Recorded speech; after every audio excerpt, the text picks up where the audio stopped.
Shalom untuk kita semua. Di sini saya Enice Bukit dari tingkat 3 PAK dalam mata kuliah homiletika oleh dosen pembimbing yaitu Dr. Ramli Harahap. Di sini saya akan melaporkan hasil laporan bacaan saya yang berjudul Cara Berkhotbah yang Baik oleh penulis Haddon W. Robinson.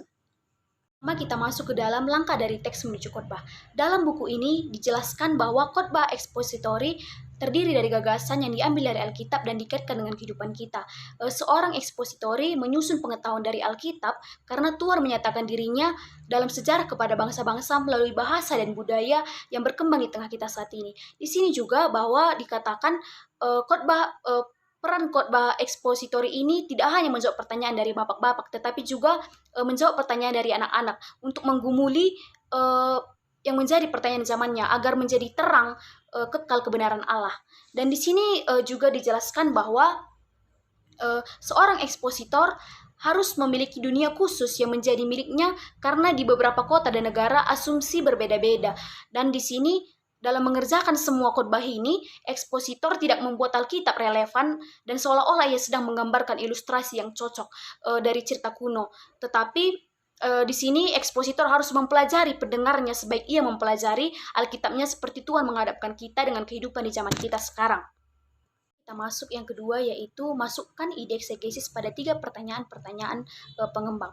Nah, sebelum kita masuk membahas tentang ini, terlebih dahulu kita harus mengetahui apa sebenarnya itu eksegesis. Nah, eksegesis adalah sebuah istilah yang dapat kita artikan sebagai menafsirkan sesuatu atau mengembangkan gagasan. Nah, apabila seseorang membuat suatu pernyataan deklaratif, hanya ada 4 hal yang dapat dikerjakan untuk mengerjakannya. Yang pertama itu dinyatakan ulang, dijelaskan, dibuktikan, dan diterapkan. Nah, lewat pernyataan ulang, seorang pembicara semata-mata menyatakan sebuah ide agar menarik para pendengarnya. Masuk ke dalam 3 pertanyaan pengembang. Nah, kita akan membahas satu persatu dari 3 pertanyaan pengembang ini. Yang pertama itu adalah kita memberi penjelasan apakah ini artinya. Nah, pertama, jika terhadap Alkitab pertanyaannya, apakah penulis dalam nukilan di depan mata saya mengembangkan gagasan utamanya melalui penjelasan? Nah, kita harus tahu bahwa nukilan itu adalah sebuah kutipan ataupun tulisan.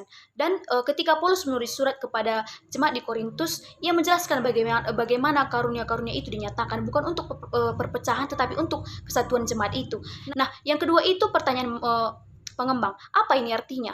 Bisa juga menyelidiki pendengarnya. Seorang ekspositor harus memberikan beberapa penjelasan. Nukilan ini bisa saja keliru dipahami atau lebih menyesatkan salah penerapannya seperti itu. Namun, manakala pendengarnya tidak memahami apa yang menjadi latar belakang problem yang dibicarakan, mereka harus masuk ke dalam ketegangan-ketegangan psikologis, spiritual, ataupun emosional dan seputar apa yang ekspositor khotbahkan. Nah, seorang ekspositor menghabiskan waktu 3 atau 4 tahun untuk seminar seperti itu. Pelatihan itu mempersiapkan dirinya sebagai seorang teolog. Sesungguhnya apa yang Tuhan sabdakan merupakan urusan hidup dan mati. Karena itu seorang ekspositor harus mengantisipasi yang tidak diketahui pendengarnya dan menjelaskannya. Apakah itu artinya berkaitan dengan nukilan Alkitab maupun dengan jemaat? Inilah yang dimaksudkan dengan nomor 1 dari 3 pertanyaan. Selanjutnya kita masuk yang kedua dari 3 pertanyaan pengembang, yaitu kita buktikan benarkah itu. Nah, suatu respon awal bagi mereka yang menerima Alkitab secara serius sering mengabaikan pertanyaan dan menganggap bahwa ide itu harus diterima kebenaran karena berasal dari Alkitab. Nah, di sini sebenarnya penulis yang diurapi di Alkitab membangun validitas tidak hanya dari perjanjian lama namun pada umumnya dari kehidupan. Nah, di dalam buku ini juga dijelaskan kepada kita bahwa ketika Paulus hendak membuktikan kepada jemaat Korintus bahwa ia punya hak untuk mendapat dukungan finansial untuk pelayanannya, ia mengambil pembuktian dari pengalaman dan dari Taurat Musa. Hanya bertanya, benarkah itu? Dapatkah saya sungguh-sungguh mempercayainya? Tidak menghasilkan jawaban yang instan. Dan di sini jika kita gagal menghadapi pertanyaan-pertanyaan dasar, berarti kita akan berkata hanya kepada mereka yang sudah menjalankan. Lebih buruk lagi jika kita tidak memiliki kemauan untuk hidup dalam kesulitan jemaat berhak mengharapkan bahwa sedikitnya akan masalah-masalah yang ada sebelum menawarkan pemecahannya. Baiklah ekspositori melakukan cara penyelidikannya lewat ide-ide yang sesuai dengan kerangka eksegesis dan menghadapi secara jujur pertanyaannya.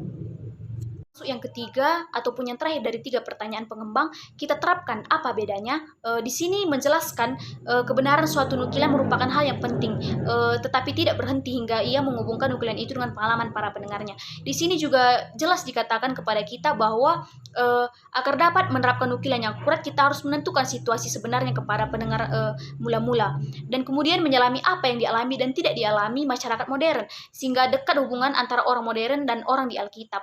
Maka penerapannya semakin langsung. Ekspositor juga harus memberi perhatian khusus, tidak hanya persamaan tetapi juga perbedaannya.